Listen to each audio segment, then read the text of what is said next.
Graça e paz, estamos aqui de novo para mais uma lição, um estudo a respeito das 7 cartas do Apocalipse. Já fizemos a introdução, já falamos de Éfeso, falamos de Esmirna e hoje estaremos falando sobre Pérgamo. Seja bem-vindo, você que tem nos acompanhado, você que tem estado conosco desde a terça-feira passada, e deseja que hoje, como tem sido nesses dias, seja realmente uma bênção para a tua vida, seja algo edificante para a tua vida. Nós temos falado algumas coisas, características das igrejas, das 7 igrejas, que é o início da nossa lição. Hoje nós estamos em outro local, estamos aqui no Rio, e um pouco mais confortável. Hoje nós vamos falar sobre a igreja de Pérgamo. A igreja de Pérgamo. A igreja de Pérgamo que tem uma característica muito peculiar do período que ela viveu. Nós falamos que cada igreja, o nome que as igrejas levam, elas caracterizam muito o período que elas passaram. Então, no capítulo 2, que nós estamos falando de Apocalipse, a partir do versículo 12, nós vamos falar da igreja de Pérgamo. Olha o que diz o texto, vamos lá. Ao anjo da igreja, em Pérgamo, escreve: isto diz aquele que tem a espada de 2 gumes. Olha só, que coisa interessante. Aquele que tem espada de 2 gumes, nós já falamos sobre isso. Pérgamo significa casamento. E a gente vai entender muito bem que casamento é esse. Casamento é esse que Pérgamo representa e significa essa cidade. E a espada de 2 gumes. Então, a primeira coisa que a gente precisa saber é a característica da igreja. É uma cidade da Ásia, como nós falamos, e ela é muito famosa pela sua escola de medicina. Mas é uma cidade extremamente idólatra. Pérgamo, ela era uma cidade muito próspera, e ela tinha sido centro, como uma capital da província romana ali na Ásia que nós falamos. Depois passou a ser Éfeso, tá?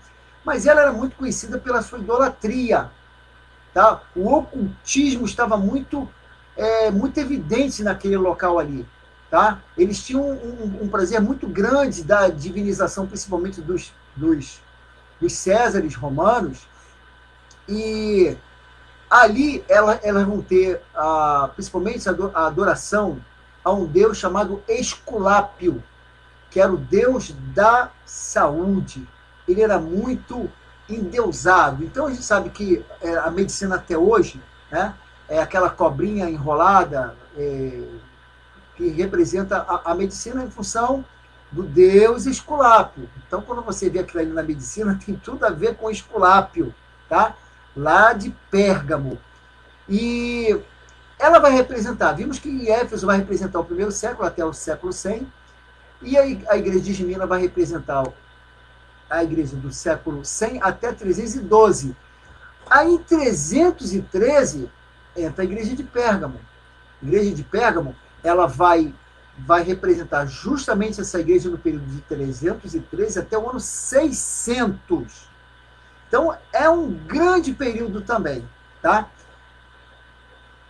E por que é casamento? Por que essa cidade, Pérgamo, significa casamento? O que nós falamos a respeito da igreja de Esmirna? Ela vai ser sofredora e vai sofrer, principalmente do ano 100 até 312. 312 cessa, tá? Cessa a perseguição à igreja. Cessa. A igreja não é mais perseguida. Agora o imperador fala o seguinte: olha, a gente cometeu uns erros, a igreja cresceu, e ela passa a ser importante. Então, veja bem, então, o Constantino, que é imperador na época, ele diz o seguinte, olha, agora não há perseguição, para a perseguição em 313, o Estado romano, ele absorve a igreja cristã. Ou seja, ele decreta que, a partir de agora, a religião do Império Romano é o cristianismo. É uma situação bem estranha. Como é que uma igreja ela passa de perseguida, sofrendo morte, sendo martirizada pelo nome do Senhor, daqui a pouco ela se transforma na igreja oficial e passa a fazer parte do próprio reino, do próprio Império Romano. São umas coisas estranhas que a gente precisa entender um pouquinho esse contexto. O versículo 13, ele vai dizer o seguinte, sei onde habitas, que é onde está o trono de Satanás. Mas retens o meu nome e não negaste a minha fé, mesmo nos dias de Antipas, minha fiel testemunha, qual foi morto entre vós, onde Satanás habita. Então, o que ele vai dizer? Eu sei onde habita. Aquela igreja de Pérgamo, a igreja do Senhor, ela está num lugar que havia tanto ocultismo que o Senhor chama aquele lugar que é o trono de Satanás, onde o próprio Satanás habita e controla ali todo o resto, tá? Todo o resto do mundo, tá? Porque Satanás, ele é uma pessoa, tá? Uma pessoa espiritual, evidentemente, mas ele é uma pessoa. Ele não é onipresente, não é. Só Deus é onipresente, onisciente, etc. Nem onisciente também ele é, tá? Ele não é isso tudo. Mas ali talvez fosse a morada dele para poder espalhar tudo, porque ali ele é endeusado, ali ele é reverenciado o tempo todo, então ele se sente bem ali naquela cidade. E a igreja do Senhor está ali, tá? Então, e ele vai falar que apesar de você ali, tá, você retém o meu nome, porque a gente vê as perseguições que aconteceram com a igreja, não nega a fé, mesmo nos dias de Antipas, que a Bíblia não relata, parece ter sido um bispo, né, da igreja que foi martirizado, e ele vai dar essa referência aí. Ele vai dizer que é o trono de Satanás, porque aquele ocultismo babilônico parece que está permeando toda aquela sociedade, tá, que dominava o mundo, principalmente dominava o mundo. Mas onde entra esse casamento aí? Onde é que entra esse casamento? Esse casamento, ele vai se dar porque, passando a igreja, tá, a fazer parte do Império Romano, em princípio a gente pensa ser uma coisa muito boa. É uma coisa boa. Será que é uma coisa boa? O problema é que não passou a ser uma igreja cristã, uma igreja apostólica, tá? Que dentro do Império Romano.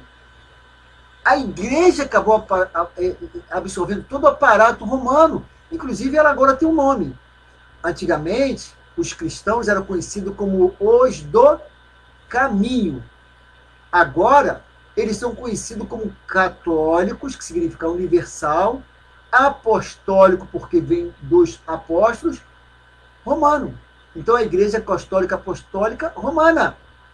Então, essa igreja já está tendo uma definição diferente da sua origem, cerca de 200 e poucos anos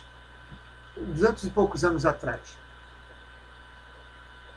A impressão que a gente tem é o seguinte: durante cerca de 300 anos, no primeiro século da igreja, no segundo e no terceiro. No quarto século da igreja, entrando no quarto século, o que acontece? A impressão que a gente tem é o seguinte: que o diabo falou o seguinte: não deu para destruir a igreja. A gente tentou, mas matamos Jesus, matamos apóstolos, matamos crentes, martirizamos, fizemos de tudo e a gente não conseguiu derrubar essa igreja. A impressão que a gente tem é que ele foi o seguinte: vamos mudar de tática. A gente traz a igreja para perto, tá? E com isso entram falsas doutrinas e entram heresias. Ou seja, ele entra na igreja para poder minar a igreja. Parece que foi uma tática de Satanás que, pelo menos para aquela igreja que acabou se contaminando, que acabou entrando por um caminho herético, parece que deu certo. Tá? E a igreja do Senhor fiel? Isso é uma outra história. Tá? Porque, com certeza, a reação de muitos que não aceitavam essa nova roupagem da igreja, esse novo procedimento da igreja, certamente trouxe muitas e muitas reações mesmo. O que acontece a partir daí? Versículo 14. Entretanto, olha o que o texto diz. Entretanto, algumas coisas tenho contra ti, porque tens aí os que seguem a doutrina de Balaão. Olha só, presta atenção, queridos. Quando a gente olha em Esmirna, ele vai falar que alguns estão seguindo o caminho de Balaão, as obras dos nicolaítas, que vai se referir a Balaão. Lembra disso? Agora, o texto está dizendo que alguns seguem a doutrina, aquilo que era apenas obra dos nicolaítas, que se refere a Balaão, que Balaão, em hebraico, no aramaico, na verdade no aramaico, é o mesmo nome Nicolau em grego. Isso que era apenas uma obra, vira uma doutrina. Olha como é que a coisa começa a tomar um caminho perigoso. Um caminho perigoso. O que ele diz? Tem alguns, porém, tem contra ti, olha só, sempre tem contra ti. Isso é uma acusação do Senhor contra eles. Porque tem os que seguem a doutrina de Balaão. Então, isso significa que doutrinas entram na igreja. A qual ensinava Balaque, olha, ele está falando de Balaão, que ensinava Balaque a lançar tropeço diante dos filhos de Israel, introduzindo-os a comerem das coisas sacrificadas a ídolos e a se prostituírem. Eu pregava esta noite agora lá em Piedade, tá, agora à noite, e falava justamente sobre essa questão de Balaão no tempo de Moisés, tá?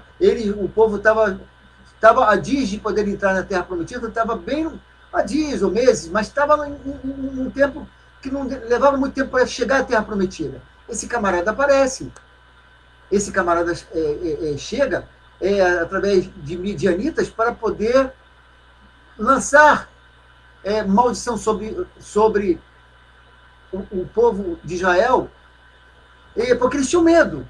Eles tinham medo do povo de Israel, porque conheciam o que o povo de Moisés vinha fazendo. Ele dizia que aquele povo lambia os povos como a vaca lambe a relva e tal. Eles têm medo e chamam Balaão. O problema é que, eu acho que eu falei isso nas aulas passadas, que Balaão, ele representa aquele cara que está muito bem no seu ministério, tá? Porque Balaão, apesar de não ser hebreu, eu falei que ele mora lá em cima do norte de Israel, perto do rio do Eufrates, lá na antiga Mesopotâmia. Ele é chamado, ele resiste no primeiro momento, mas depois dizendo que Deus falar, e Deus manda ele ir. Quando ele vai, Deus se ira, porque não era para ir. Então você vai com eles, mas não era para ir.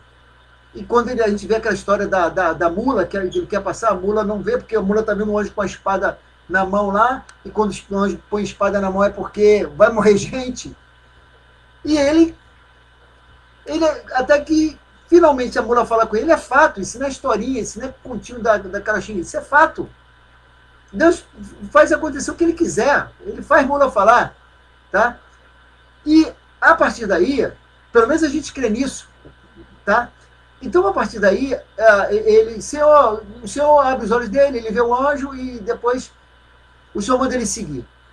Ele fica um tempo lá com os midianitas e a partir daí é, ele não consegue lançar maldição sobre o povo de Israel.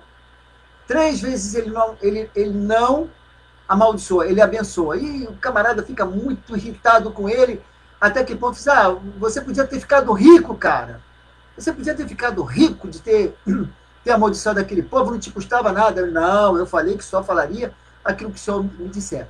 Só que é o seguinte, esse camarada volta, aspas, mas de uma forma ou de outra, esse cara acaba morrendo lá, e Moisés chega depois a ele, e esse cara morre. Esse cara é morto pelo povo de Israel. Mas antes disso, como o próprio texto apocalíptico está falando, esse camarada deixa ali naquele povo algumas coisas que vai trazer um prejuízo grande para o povo de Israel. O povo de Israel começou a casar com mulheres daquela terra, ter filhos com eles, tudo orientado por quem? Balaão.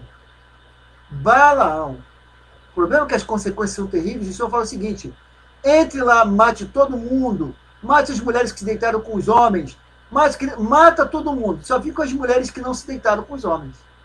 Ou seja, por causa desse camarada aqui, o povo fica estabilizado. Olha só o que acontece, para pensar, querido. O diabo, ele muda a estratégia, ele está dentro da igreja. Agora, ele tem uma outra roupagem, tem uma outra roupagem. Ele agora tem uma doutrina de Balaão dentro da igreja que, se não destrói a igreja, paralisa a igreja. E a igreja, ela fica paralisada. E ela, o texto diz, no versículo 14, que ainda leva a comerem coisas sacrificadas a ídolos e a se prostituírem. E esta prostituição não é só uma prostituição de homem e mulher sem serem casados. É uma prostituição que leva à idolatria, que o Senhor chama de prostituição também. Então, Números, capítulo 25, versículo 21, você vai ver isso. Tá? Toda essa história de Balaão e o seu final, a qual ele é morto. Tá? Então, obras dos Nicolaítas. Versículo 16. Arrepende-te, pois, ou, se não, eu falei na aula passada, que o Senhor ameaça, está escrito. Arrepende-te. Uma das palavras mais importantes na vida do crente. Arrependimento. Não importa o que tenha feito. Eu digo sempre o seguinte, não importa como começou. Se começou mal, se começou bem. Não importa como esteja hoje. Se está bem ou se está mal. Importa como vai terminar. E o caminho para terminar bem, queridos, arrependimento. Versículo 16 diz, arrepende-te, pois, ou se não, virei a ti em breve, olha a brevidade da vinda do Senhor, e contra eles batalharei com a espada da minha boca. Espada da boca que sai a espada que sai da boca do Senhor. As pessoas querem, porque o Senhor é bonzinho, porque o Senhor é amor. Mas o Senhor também é justiça. O Senhor é justiça. Então, o Senhor batalha contra esses que dentro da igreja fazem coisas que o Senhor desaprova. Tá? Então, o Senhor vai colocar qualquer um dentro da igreja que favoreça, ou melhor, o Senhor vai se opor, né, contra qualquer um que dissemine ou favoreça coisas que são contra a palavra ou que dissemine pecado. O Senhor vai se levantar. Como que o Senhor se levanta? Na mensagem, na pregação, de um jeito ou de outro. Ou fazendo coisas até piores nesse processo. Mas o Senhor vai fazer isso. Tá? E quanto à espada que sai da boca do Senhor? É a palavra de poder. Há poder na palavra do Senhor. Não na nossa. A nossa palavra tem autoridade quando nós usamos a autoridade que o Senhor outorgou a nós e usando o nome dele as coisas acontecem. Não as nossas palavras, tá? Não as nossas palavras. Chegou uma água para mim. Muito bem. Continuando no versículo 17. Quem tem ouvidos, e isso é um dado importante que muitas pessoas têm dúvida a respeito do versículo 17. Quem tem ouvidos, ouça o que o Espírito diz às igrejas. Presta atenção, queridos. A gente tem que ter uma das coisas que a igreja de hoje precisa e precisa muito, tá? Sensibilidade espiritual para ouvir a voz do Senhor. A gente precisa de sensibilidade para ouvir a voz do Senhor. E talvez seja um dos problemas nossos hoje. A gente não ter ouvido para ouvir a voz do Espírito Santo. Como eu pregava hoje. Se a gente não tiver sensibilidade do Espírito Santo, se a gente não conhecer a palavra, a gente vai dizer amém para qualquer coisa. Ah, porque não, aquela pessoa é importante. Não!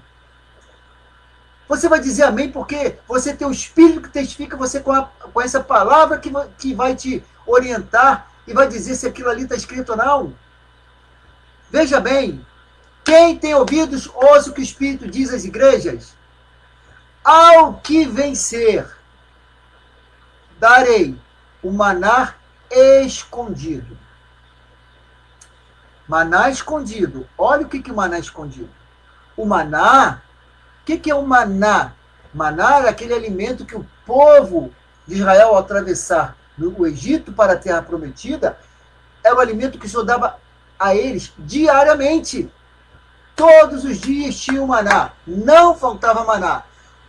E falava para eles escolherem um maná de domingo a sexta. Ou seja, 6 dias da semana se colhia o maná. Isso falou no sábado, não.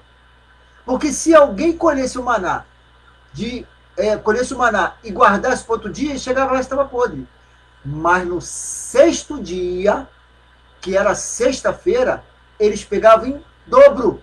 Porque no sábado não podia colher. E sábado para o judeu era o dia do Senhor que não se fazia nada. Então eles tinham um alimento, apesar de só colher de segunda a sexta, no sábado tinha alimento. Ou seja, o alimento que vem do Senhor não falta. E como uma palavra profética, quem estiver com o Senhor, o alimento jamais faltará. E esse alimento é o próprio Senhor, que é a fonte da vida, a fonte do nosso alimento. Ele continua dizendo que lhe darei uma pedra branca. E talvez alguém venha falar, para que eu quero uma pedra branca? E diz ainda, e na pedra um novo nome escrito, ao qual ninguém conhece, senão aquele que recebe. Esta pedra branca, ela vai se referir a dois momentos. O primeiro do tribunal, o tribunal romano usava isso também. O que era esse tribunal? As pessoas iam para os julgamentos, tá? E os juízes, eles deliberavam a respeito da sentença. Se aquela pessoa recebesse uma pedra preta, condenado, tá? Condenado. Mas se ela recebesse uma pedrinha branca, ela tinha liberdade e ela tinha acesso onde quer que ela estivesse.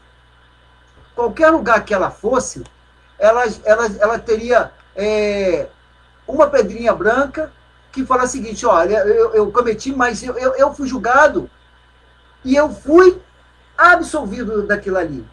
Tá? Em jogos públicos, tá? Que era principalmente uma herança muito da Grécia, que os romanos absorveram isso, tá? Os vencedores também recebiam essa pedrinha branca. Essa pedrinha branca, sabe o que dava para esses vencedores, que viravam um herói e tal? Um auxílio do governo. Ele recebia um Bolsa Família o resto da vida dele. Ou a pedrinha branca tem um Bolsa Família, ou seja, vai ter alimentação para o resto da vida. E um terceiro aspecto é que essas pessoas também recebiam trânsito livre. Em qualquer região que passasse, situações, reuniões, ela tinha trânsito livre. Ou seja, a, a, a referência que o João vai receber dessa pedrinha branca, tá? Seria para nós um passaporte internacional diplomático. Uau! A gente pode ir em qualquer lugar, tem acesso livre, um passaporte diplomático. Você entra em qualquer lugar, ninguém te para. É mais ou menos isso aí o que ele está dizendo. Então, a promessa do Senhor é que esta pedrinha branca, tá? O que ele está falando a respeito dessa pedrinha branca é que nós temos um passaporte celestial. A gente tem acesso, nós temos trânsito livre, porque é um prêmio para aqueles que entregaram a vida para o Senhor, e nós temos trânsito livre quando nós somos salvos e a eternidade que nós teremos com Deus. Mas ele diz ainda que nós teremos um novo nome escrito, que ninguém conhece, senão aquele que o recebe. Quando nós chegarmos na presença do Senhor e recebemos essa pedrinha branca dele, esse passaporte, que evidentemente nós não vamos ficar andando com uma pedrinha na mão, isso é um simbolismo, e nós falamos sobre símbolos, aquilo que é literal.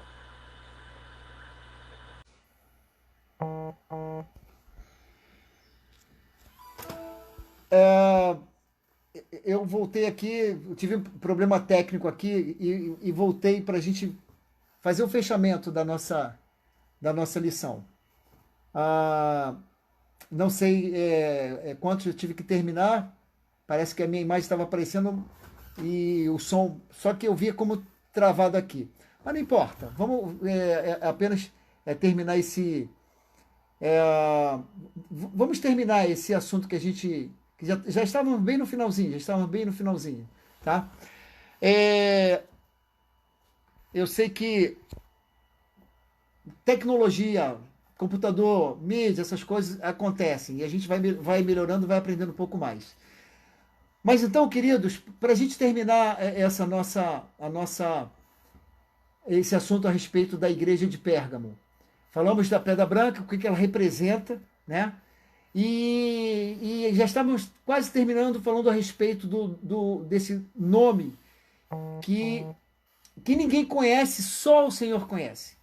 A gente viu, a gente aprendeu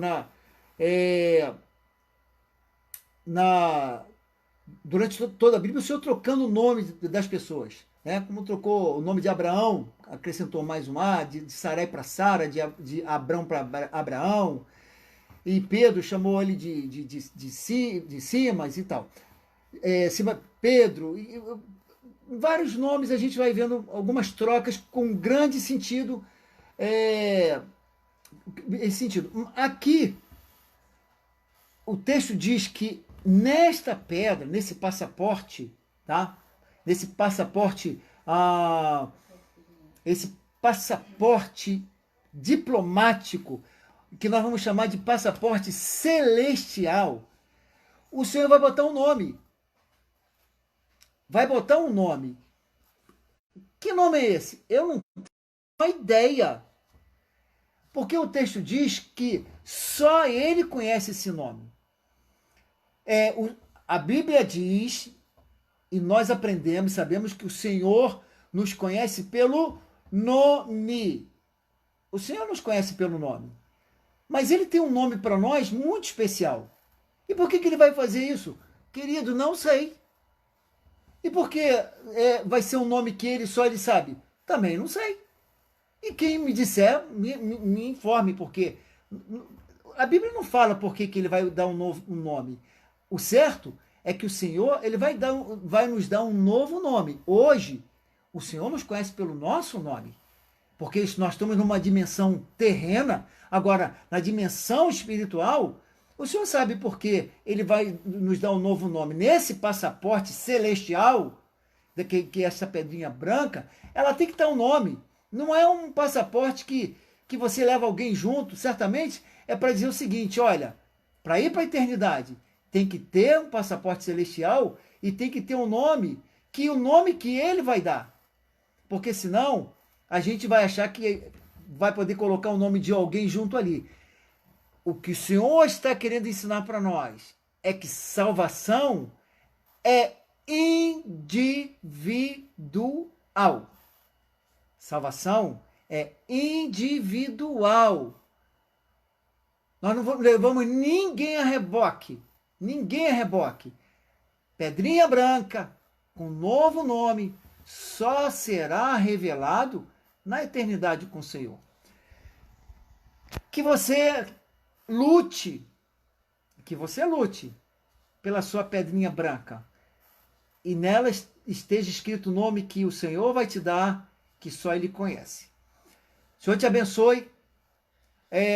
Amanhã nós não teremos a live, amanhã é sábado. Teremos a live na próxima segunda-feira, querendo Deus, tá? Mas tem uma pergunta aqui que chegou, vamos tentar responder. Tem uma promessa diferente para o vencedor? Ou melhor, porque cada igreja tem uma promessa diferente para o vencedor. Essas promessas, elas se somam. Cada uma dessas promessas, elas vão se somar para nós. É apenas uma característica que o Senhor está dando àquele vencedor, em função apenas de uma diferença. Um motivo, ele poderia falar a mesma coisa para essa igreja, apenas diferencia, mas o porquê que o Senhor botou diferente, eu sinceramente não sei o motivo dessa diferença, o porquê que para um ele fala uma coisa e para outro ele fala outra coisa. A verdade é que cada promessa dessa é para nós. Tá? Cada promessa dessa é para nós. A diferença, porque o Senhor faz isso, eu sinceramente não saberia responder, mas certamente está dentro de um contexto, pelo menos aparentemente não revelado, tá? O importante é que a gente tem essa pedrinha com um novo nome. Segunda-feira, 10 da noite, a gente vai falar sobre a igreja de Tiatira, tá? Mas é uma igreja importante para a gente ver desse ciclo das igrejas que nós estamos falando aí. Querido, Deus te abençoe. Perdão por esse entrave que nós temos aqui, que parou. Parece que eu estava... as pessoas estavam me vendo, até ouvindo, mas eu não me via. Para mim tinha travado tudo. Eu tenho que aprender, que ele tinha falado que tinha parado o vídeo. Eu falei, travou. A gente recomeçou e vamos... mas segunda-feira vamos estar melhor. Porque eu não estava no celular, estava no computador e acabou dando esse probleminha aí. Segunda-feira, 10 da noite, nós damos continuidade. Deus te abençoe. Até segunda, se Deus quiser. Tem um sábado muito abençoado. Um domingo volta a nossa igreja. O povo está voltando. Esperamos que você esteja lá cultuando o nosso Senhor. Deus te abençoe, querido. Tenha uma boa noite na paz do Senhor.